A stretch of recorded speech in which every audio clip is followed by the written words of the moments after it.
Ini hanya kasus saja ketika ada ini ya apa ada beberapa alumni pesantren yang kemudian dia hampir tidak menguasai ilmu-ilmu eksak gitu ya. Tidak bisa apa matematika, kemudian juga mungkin ilmu-ilmu sosial lainnya gitu ya, humaniora gitu ya. Nah, ini menurut saya juga ya sebuah ketidaktepatan, walaupun ini case ya, kasus tertentu, karena memang sekolahnya atau pesantrennya fokus kepada diniyah, tidak mengajarkan eksak, tidak mengajarkan pembelajaran atau mata pelajaran yang umum gitu ya. Tapi ini menjadi sebuah ya tentu saja introspeksi untuk kita gitu. Jadi arahnya kemana gitu ya. Oke, yang kedua yang ini sering digembor-gemborkan dengan istilah link and match gitu ya. Jadi relevansi pendidikan dengan tuntutan dari dunia kerja ya. Tidak salah ya, tetapi juga tidak betul semuanya. Artinya apa? Bahwa pendidikan yang ada sekarang ini, apalagi dengan konsep sekarang vokasi dan sebagainya, itu memang digunakan atau dilaksanakan untuk memenuhi tuntutan dunia kerja. Artinya seorang yang dididik misalnya di SMK atau perguruan tinggi vokasi ya, sebenarnya sih termasuk juga di program sarjana pendidikan agama Islam kan, menjadi guru berarti dia harus siap untuk terjun ke dunia kerja ya, berarti dia cocok sesuai pendidikan dengan tuntutan dunia kerja. Tapi pada beberapa program studi ya tidak 100% ya benar gitu ya. Jadi pendidikan ya untuk menciptakan atau mewujudkan ya, menyediakan suplai dari tenaga kerja, betul ya. Tetapi tidak juga 100% betul, karena ada beberapa prodi yang mungkin lebih kepada pemikiran, lebih kepada pengembangan dan lain sebagainya. Oke. Nah, yang keempat, yang terakhir adalah relevansi pendidikan dengan perkembangan dari ilmu pengetahuan dan teknologi. Ya, ini kalau menurut saya, kalau kita diskusi ini menarik sekali ya. Kenapa? Karena pengembangan dari ilmu pengetahuan dan teknologi ini biasanya itu syarat dengan ideologi gitu ya, sehingga banyak sekali ya, dalam bahasa kontroversinya itu adalah konspirasi-konspirasi tentang ilmu pengetahuan sendiri ya. Jadi nanti kalau tentang ilmu pengetahuan nanti harus terkoneksi ya dengan mata kuliah filsafat ilmu ya, termasuk juga nanti filsafat pendidikan agama Islam ya. Jadi perkembangan dari ilmu pengetahuan yang seperti apa gitu ya, misalnya kontroversi tentang orang yang sudah sampai ke bulan ya, kontroversi lagi tentang misalnya teori tentang flat earth gitu ya, atau mungkin yang sangat klasik tentang katanya teori tentang evolusi gitu ya. Nah, ini harus betul-betul juga dipahamkan, udah nggak perlu lagi ngomong evolusi, sekarang kita udah ngomongin tentang digital. Oke, berarti pendidikan yang kita laksanakan ini harus terkoneksi, harus relevan dengan misalnya nih ya, mahasiswa di program Magister Pendidikan Agama Islam ini harus tahu nih tentang ChatGPT, tentang reference manager, Mendeley, Zotero dan sebagainya gitu, termasuk juga cara untuk mendapatkan istilahnya referensi yang gratis gitu ya, yang mudah. Nah, ini harus juga tahu kan, enggak ngetik saja susah nih ya, luar biasa ngetiknya sampai 11 jari gitu ya, saya aja cuma 10 jari, ini 11 jari gitu ya, jadi begini gitu ya. Nah, itu ya, ini kan pendidikan, ngomongin pendidikan ya, bukan one by one gitu ya. Dan juga teknologi tadi kan, ilmu pengetahuan dan teknologi. Kalau ilmu pengetahuan ini terkait dengan eksistensi dari ilmu pendidikan Islam, IP atau ilmu pendidikan agama Islam atau PAI gitu ya. Jadi perkembangannya seperti apa nih gitu ya, jangan sampai stagnan, ini yang dari dulu nggak berubah-berubah, tidak gitu ya. Tetap ada selalu ada kontinuitas ya, selalu ada kesinambungan, juga pengembangan dari ilmu pengetahuan. Makanya nanti ada mata kuliah juga pengembangan kurikulum PAI berbasis ICT ya. Sebenarnya ini juga udah bisa juga nih, mata kuliah ini juga sudah pengembangan dari kurikulum ya. Jadi prinsip dari pengembangan itu adalah relevansi ya, relevan relevan dengan perkembangan dari ilmu pengetahuan dan juga teknologi. Ini sudah kita bahas kemarin ketika ditanya kenapa harus ada pengembangan, ya kenapa kurikulum itu harus dievaluasi, harus dikembangkan, karena perkembangan dari ilmu pengetahuan dan juga teknologi informasi dan juga komunikasi. Kalau ilmu pengetahuan terkait dengan berbagai teori yang terus berkembang, yang satu keluar teori kemudian dibantah lagi, membuat sebuah tesis, kemudian muncul lagi antitesisnya, kemudian ada lagi sintesisnya gitu ya. Nah, itulah ilmu pengetahuan ya. Jadi semakin kita belajar semakin bijak. Oh, ternyata ya kebenaran dalam konteks ilmu pengetahuan itu dia terus berkembang. Ya, kalau kita kaitkan dengan agama ya kita akan lebih toleran, kita akan lebih dewasa ketika menyikapi berbagai perbedaan, apalagi perbedaannya itu sifatnya furu'iyah. Oke, itu adalah prinsip relevansi dalam pengembangan kurikulum ya. Kemudian yang kedua adalah terkait dengan prinsip efektivitas dan juga efisiensi. Ya, kalau ngomongin efisiensi biasanya masalah uang nih gitu ya.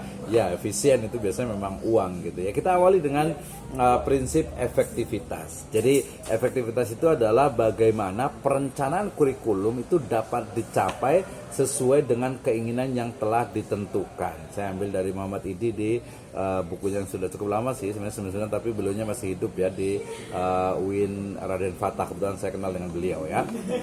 Nah, kemudian yang berikutnya adalah tadi prinsip dari efektivitas ini terkait dengan efektivitas mengajar guru ya, berkaitan dengan bagaimana proses pembelajaran, learning process itu direncanakan, dilaksanakan secara baik, plus nanti juga dengan evaluasi dan juga pengembangannya gitu ya. Nah, itu efektivitasnya. Jadi gurunya nih datangnya tepat waktu atau tidak, kemudian juga kesiapan dalam pembelajarannya, penguasaan terhadap materinya, metode cara menyampaikannya ya, kemudian juga dalam proses belajar mengajarnya. Karena saya nggak lihat nih, ini jangan-jangan ada yang agak mulai ngantuk-ngantuk nih jam segini gitu ya, atau mungkin udah sambil jalan gitu ya, atau mungkin sambil kegiatan lainnya. Kalau diusahakan kita bisa fokus dulu gitu ya. Oke, itu adalah efektivitas ya dari sisi gurunya. Nah, dari sisi belajar peserta didik ini kaitannya dengan tujuan dari pelajaran, kemudian apa yang ingin dicapai sampai kegiatan belajar mengajar yang telah dilaksanakan. Jadi dapat siswa itu atau peserta didik itu dia betul-betul mendapatkan apa yang dia cari. Ini ya tentu saja dengan adanya pengarahan ini efektivitas dalam prinsip pengembangan ya. Kemudian efisiensi, typing error ya, efisiensi ya, betul ya. Jadi kalau efisiensi tadi saya sudah sebut, ini biasa terkait dengan perspektifnya ekonomi itu adalah modal atau biaya tenaga yang sekecil mungkin yang kemudian dapat mencapai hasil yang optimal atau yang maksimal gitu ya. Nah, kalau dalam prinsip yang kapitalis itu berarti dengan modal sedikit mungkin mendapatkan untung sebanyak-banyaknya. Nah, itu ya dalam konteks tertentu masih ditolerir lah gitu ya. Jadi efisiensi ini sebenarnya lebih tepat menggunakan sumber daya yang ada ya untuk mencapai hasil yang optimal. Itu adalah efisien atau efisiensi ya. Nah, efisiensi dalam pelaksanaan kurikulum ini biasa terkait dengan usaha, biaya, kemudian juga waktu yang digunakan ya untuk menyelesaikan program pembelajaran ya. Dia direalisasikan secara optimal, kemudian juga dengan pertimbangan rasional dan juga wajar. Gitu ya. Ini berarti proses dari pembelajaran atau proses dari prinsip efisiensi dalam pengembangan kurikulum. Oke, jadi prinsip ekonomi harus diterapkan dalam pelaksanaan kurikulum. Dalam konteks ya bukan hanya uang, tetapi juga ada waktu, ya ada learning prosesnya, dan juga ada memang tujuan yang akan atau yang telah ditetapkan yang akan dicapai. Oke, ini adalah prinsip efisiensi. Next, berikutnya ya. Ketika sudah tadi sebelumnya adalah berkesinambungan, ya, kemudian juga efisiensi gitu ya. Sudah pertama relevan, kemudian yang kedua adalah efektivitas dan efisien, berikutnya adalah continuity. Wah, susah ngomong kali ya. Jadi pokoknya kesinambungan lah, lebih enak bahasa Indonesia ya. I love Indonesia ya. Jadi kesinambungan, continuity ya. Nah, kesinambungan ini tadi saya sebut dengan integrasi, sama juga sebenarnya integration ya. Artinya saling keterkaitan antara jenjang pendidikan, kemudian jenis program pendidikan, dan juga mata pelajaran atau mata kuliah ya. Jadi kalau mungkin teman-teman yang pernah kuliah di S1 Pendidikan Agama Islam ya, atau di program pendidikan, kemudian masuk lagi di Magister Pendidikan Agama Islam ini mata kuliahnya sudah dapat nih gitu ya. Nah, berbeda ya. Kenapa? Karena jenjang dari pendidikannya itu berbeda dan kedalaman pembelajarannya juga berbeda. Jadi dulu kita belajar tentang teori kurikulum ya waktu S1 ya. Udah lulus biasanya udah agak lupa, apalagi lulusnya kalau udah agak lama, atau mungkin dulu belajarnya karena masih muda gitu agak ngantuk-ngantuk, agak ogah-ogahan gitu ya. Oh, ternyata kurikulum itu seperti itu, dan oh ternyata kurikulum itu bukan hanya di sekolah gitu, di rumah tangga juga harus pakai kurikulum. Seorang ibu rumah tangga juga harus punya kurikulum dalam pembelajaran. Anak usia sekian diajari apa, kemudian nanti sudah mulai berbicara diajari apa, sudah mulai bisa berjalan, sudah mulai bisa lari dan lain sebagainya. Oh, ada kurikulum yang harus dilakukan, mungkin dari sisi pedagoginya, mungkin dari sisi psikomotoriknya dan sebagainya. Oh, itu kurikulum gitu ya. Kurikulum yang kenapa PIAUD atau PAUD ini banyak bertebaran gitu ya, berkembang PAUD ini ya, karena mungkin orang tua ada yang sibuk, atau mungkin mohon maaf mungkin orang tuanya kurang paham tentang pendidikan anak usia dini, sehingga udahlah sekolahin aja lah, tinggal ibunya tinggal nungguin di depan sekolah gitu, pulang udah gitu ya. Padahal harusnya itu adalah al-ummu madrasatul ula ya. Seorang ibu itu adalah madrasah atau sekolah pertama dari ya anak-anaknya ya. Jadi terus pertama langsung berkelanjutan. Jadi jangan hanya mengandalkan sekolah. Ini pesan moral untuk para ibu-ibu gitu ya. Oke, baik, kita lanjutkan. Nah, jadi kesinambungan dia terkait erat dengan keterkaitan antara jenjang pendidikan, kemudian jenis program pendidikan, dan juga mata pelajaran. Ya, jadi ada keterkaitannya nih. Ya, jadi ini penting sekali ya. Oh, ini hampir sama nih. Ini kayaknya salah di konteks ininya nih. Jadi ada keterkaitan antara jenjang pendidikan. Jadi nanti kalau misalnya ya, Ibu dan Bapak sekalian, teman-teman semuanya mungkin diberikan amanah untuk bagian kurikulum. Oh, di sebuah pesantren atau di sebuah lembaga pendidikan. Kemudian lembaga pendidikannya itu dari mulai sekolah ya PAUD, kemudian juga ke sekolah dasar ya, tingkat dasar, menengah, dan atas. Maka ada mata kuliah atau mata pelajaran yang dia itu harus berkesinambungan ya. Misalnya kalau umpamanya di SD, oh karena dia udah mulai dari 6, 7 gitu ya, berarti dia udah harus diajari sholatnya yang betul nih. Oh, dari mungkin TK sudah diajari, tapi SD itu lebih diajari lagi, lebih mendalam lagi, sehingga nanti ketika lulus itu sudah bisa sholat dengan benar. Oke. Nah, kemudian ketika sudah sholat dengan benar, lulusan dari MI atau SD, di SMP ataupun di MTS itu jangan lagi diajarkan sholat gitu ya. Karena apa? Karena masih banyak yang lainnya yang harus dipelajari gitu ya. Mungkin dia sudah belajar tentang zakat gitu ya. Nah itu kemudian juga sampai ke haji, ke umroh gitu ya, dan lain sebagainya. Itu bagian dari konten isi dalam kurikulum. Jadi intinya berkesinambungan. Demikian juga mungkin dari sisi akidah akhlak gitu ya. Di SD mungkin diajari tentang rukun iman gitu ya, iman kepada Allah Subhanahu wa taala ya, nanti kepada malaikat, kepada rasul, kepada kitab, yaumil akhir dan sebagainya, qada dan qadar. Nah itu nanti bisa bukan diulangi, tapi ada pendalaman atau ada keberlanjutan. Nah ini yang mungkin perlunya ada tadi bahasa lainnya adalah integrasi. Kalau integrasi dia disatukan, kalau kesinambungan dia itu berurutan. Jadi jenjang. SD, pokoknya lulus SD wajib untuk bisa baca Al-Quran. Ya kalau pesantren ini lain lagi ya. Kalau pesantren ya lulus PAUD, lulus TK udah bisa baca Al-Quran gitu. Nanti masing-masing berbeda, tapi secara umum misalnya sholat lah yang mudah. Jadi di usia 7 ya, kalau di hadis dikatakan muru auladakum bisolah fisabain, ya, perintahkan anak kalian itu untuk sholat di usia berapa? 7 tahun. Fadribuhum fil ashar, ya, dan pukul mereka ketika usia 10, ya, ketika tidak mau sholat. Nah, berarti ya pukul di sini tentu saja bukan pukul menyakiti gitu ya.